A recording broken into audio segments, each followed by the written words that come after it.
Sot ndodhemi në një nga ekspozitat më të veçanta që mund të keni parë ndonjëherë, e cila ka si synim që të sjellë në vëmendjen e publikut shqiptar një nga figurat dhe personalitetet më të rëndësishme të botës së inxhinierisë moderne europiane. Një shqiptar i cili i dha Europës në shekullin e 19 një vepër madhore inxhinierike.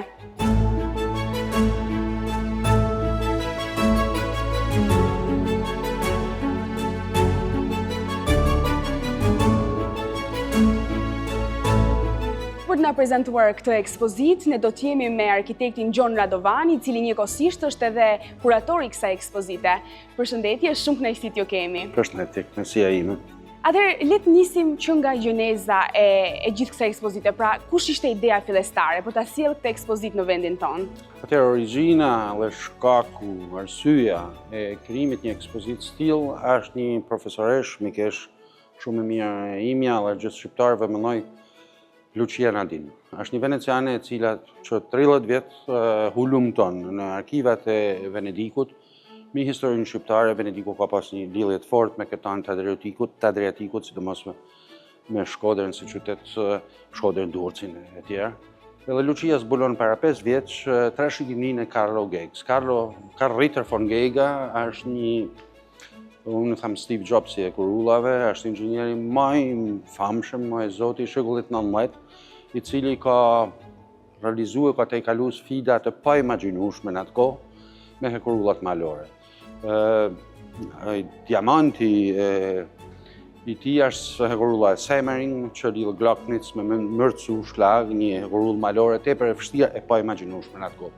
Lucia zbulon trashëgiminë e Carl Geigs, i cili para vdekjes ja lën me shkrim të gjithçka që kishte, ja lën Muzeut Correr edhe fondacionit MUVE, që është fondacioni Muzei Civici di Venecia.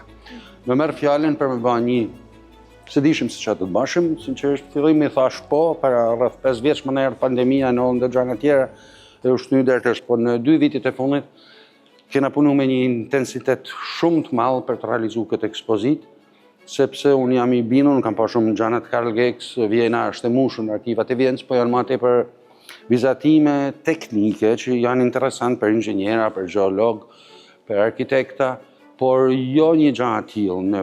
Në Venecia ai ka lënë për mendimin tim, është dokumentimi artistik i një vepret inxhinierike më i bukur që të paktën unë kam parë në botë. Për konsekuencë, aparati fotografik s'ka keni shpikun akoma. Atëherë gjithçka që shifin janë litografina të bëme me dorë, është një mrekulli që bota nuk e ka pa. Na fillojmë me këtë ekspozit që është një ekspozit itinerante edhe imersive. Fillojmë në si stacion të parë Shqipërisë, në Shqipërinë, Tiranë, edhe për një arsye se origjina e largët, gjysh, 4 gjysh e Carl Geigs duhet të jenë prej zonës veriore, Shkodër, Drisht, nuk dihet saktësisht. Si e pritet ftesa? Se më thatë që nuk e kishit ide në fillim fare se çfarë do bëhej me këtë ekspozitë. Ishit pak ndoshta në mëdyshje? Jo, nuk ishte çështje mëdyshjet, masi pash materialin që u seleksionu fillimisht nga Lucia dhe Camillo Tonini në Muzeun Correr, kur e pash ata kanë bërë një preseleksion, që mi kanë vënë dispozicion, më ne kena shku, kena seleksionu ata që janë të ekspozueshme për me kriju një narracion të plot mundësisht, ose sa më afër të plotës së jetës dhe veprës tij, dhe ti më thanë vetëm që është shumë emocionuese me gjetë një trashëgimi të tillë. Na kena prusi si elementa përfaqësues reprezentativ disa origjinale këtu që vizitori mund t'i shohin edhe mund t'i shijojnë në plot në gjithë atmosferën e tyre. Riprodhimet janë të bëme me një histori, është një ekspozit që është relativisht lineare, për më kuptuar si një libër praktikisht. Në pavionin e parë ju do të gjeni jetën e tij, origjinën e tij, timeline që ka ndodhur në atë periudhë në Europë dhe në botë. Pavioni i dytë që është më intensi, janë projektet kryesore të tij. Dhe Carlo Geiga gjenhet jo vetëm inxhinieri i famshëm, jo vetëm matematikanti, po gjenhet piktori, gjenhet ambientalisti i famshëm. Unë mendoj që për çdo vizitator sipas profilit të tij personal mund gjente kjo ekspozit gjana me eksploru që t'i shkojnë profilit të vet. Edhe inxhinieria moderne do ta kishte shumë zili një gjatë të tillë, një harmonizim të tillë ndërmjet dorës njeriut edhe veprës zotit krijuesit natyrës. Karl Gega i bjen në një harmoni perfekte këta dy gjana, që jo vetëm që nuk bezdisin njëra tjetrën, bëhen komplementare, por ndihmojnë edhe zhvillimin. Në të ata zona malore, sidomos në Semmering, që janë pasë shumë të vështira mu kalu, kanë qenë, Karl Gega ka pru zhvillim, Karl Gega ka pru turizëm, Karl Gega ka pru qarkullimin e mallnave. Si është pritur e gjithë kjo ekspozit, ka gjigande dhe ka shumë informuese nga publiku që e ka parë? Përshtypjet e parë janë pozitive, por gjithmonë, si më thani zoti shtëpisë, tash ai që e din më pak se të gjithë të vërtetën, unë shpresoj që ti kenë pëlqyer pa Pylan anash komplimentet, po besoj që është një mast. Më thatë që shumica e materialeve janë realizuar edhe me dorë, duke qenë se dokumentat origjinale nuk ishte e mundur që të gjindeshin. Sa e vështirë ka qenë për të realizuar të gjitha këto? Disa u mund t'ju tregojmë kjo që doni spostohemi, kena një prej albumeve më të famshme të ekspozume në ekspozitorin e pavionit 2. Ky album është botu Karl Gega ka dash me pas një ditë mas në inaugurimit të Semmering. Edhe këtu keni gjithë Semmering, është 7 metër e 30 i gjatë, ku është i vizatuar komplet Semmering. Të tanë gjithë veprat e tija, me galerinat, me tunelet, me viaduktet e tij. Ka krahi tjetër, kena versionin e vogël ti, i cili është botu në atë periudhë, vizatuar ai natyrisht me dorë, edhe botu lanë pasagjerëve të trenit si instruksion gjatë udhëtimit. Është pothuajse një pararendës i një botet virtuale. Kjo për shembull është një version frëngjisht, do të thotë shifet se qysh atëherë çka ka bën një vepër e tillë. Ka bën që edhe nga Franca, nga Gjermania, nga të gjithë Europa Veriore kanë pas më në fund mundësinë me ardhë me tren dhe me dalë në dedë. Duket në fakt sikur është jetëzuar e gjithë gjëja në këtë pikturë. Kja është poezi, kja është muzikë. Karl Gega, diplomin e parë ka bën 17 vjeç, është diplomuar në matematikë. Matematika, për kush njeh mirë matematikën, kush bën matematikë vërtet, matematika është muzikë.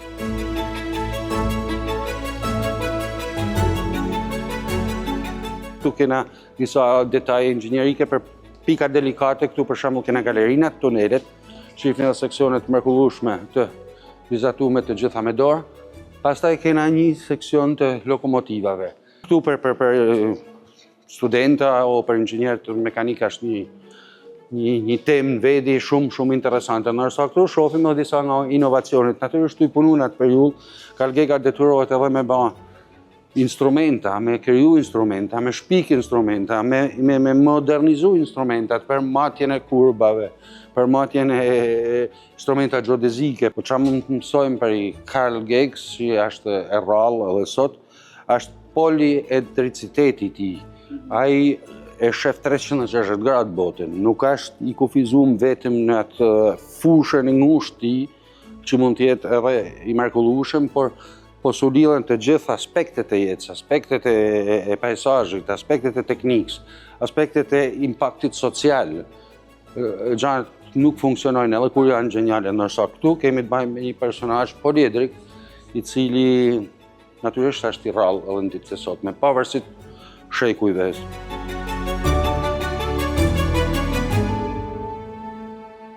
Ndërkohë vendosim në një pjesë tjetër të kësaj ekspozite.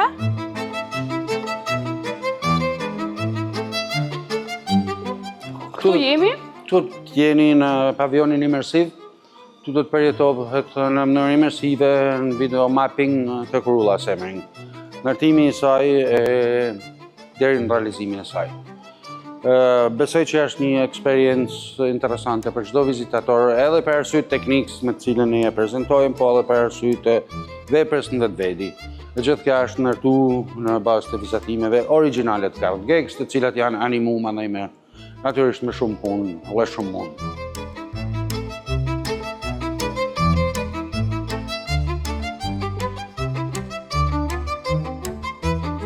Dhe tani me sa duket do bëjmë një xhiro me tren në mes të kryeqytetit, apo jo? Ky është një simulim i udhëtimit Semmering prej Glocknitz në Mërcu shlag edhe këtu është rinërtu një vagon i trenit i shekullit 19, është pikërisht marrë nga masat origjinale të projektit të Carl Gex, edhe vizitatori do të kenë mundësi në mënyrë kompakte një udhëtim real prej 45 minutash me kalu në 6 minuta. Okej. Po këtu kena panoramat origjinale që janë marrë në Semmering.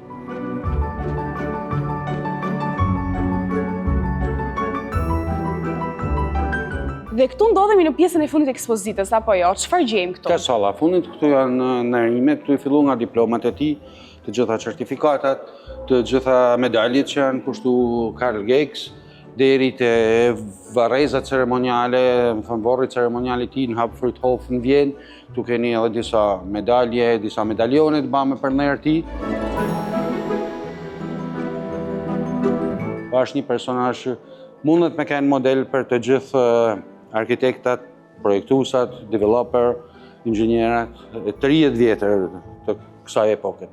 Ju tha që në Shqipëri nderohet shumë pak edhe ndoshta edhe njihet shumë pak, po a mendoni se do shërbej kjo ekspozit me të gjitha informacionet që ajo sjell mbi këtë artist të madh dhe mbi këtë inxhinier të madh, për ta njohur dhe për të nderuar më shumë? Ashtu sikur sa edhe për të mësuar prej tij, Unë besoj që ka me qenë një spunto për shumë zhvillime edhe kërkime edhe studime të tjera. A do të bëjë xhiro në kjo ekspozit edhe në vende të tjera veç Shqipërisë? Po, stacionin e dytë e kena në Prishtinë, me kanë se një prej partnerave është një universiteti UBT i Prishtinës, edhe me 8 korrik do ta besoj që do t'jetë dita hapjes në Prishtinë, pastaj do të marrin rrugën edhe në Europë Bashkuar. Dhe ky është busti apo jo? Një bust i cili është në pronësit Muzeut Rivoltella në Trieste dhe për vite, për shumë vite ka ndajnë në për magazina të plotnosuna, derisa kjo se zgaboj para rreth 10 vjeç, drejtorit i asaj kohët i muzeut e nxori dhe ka të ekspozuar në stacionin centrale di Trieste.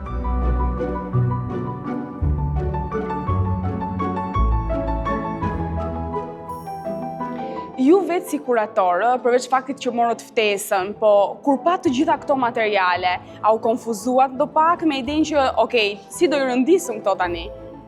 Mira, puna e kuratorit është gjithmonë, do më thënë, i njëjti proces punet. Këtu natyrisht e vështirë ishte me gjetë ambientet e duhura, të cilët kishin kapacitetin për me ofru një hapësinë ekspozitive, si në mallësi, edhe si në raportet me dritën, për arsye se unë kishte nevojë për shembull të jetë një zonë errët për me puntu dritën aty ku na duhet ne. Gjatë gjithë kohës kur po shihnim ekspozitën, dëgjuam një tingull, pra muzikë, ishte zgjedhja juaj që ta shoqëroni me muzikë? Po. Apo dhe pse pikërisht kjo lloj melodie? Ndoshta për faktin se paraqit histori apo? Po, muzika është një prej elementave që që është për me kënaq senset e vizitatorit. Edhe në çdo pavion ka edhe muzikën e vet, ka melodinë e vet.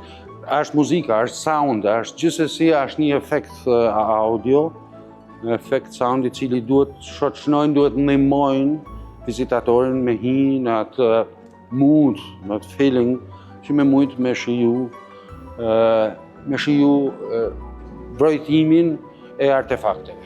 E ne në fakt i morëm të gjitha informacionet e nevojshme sa i takon kësaj ekspozite dhe uroj shumë që t'ju shërbejnë të gjitha atyre që e duan fort artin edhe të mësojnë diçka prej saj apo jo?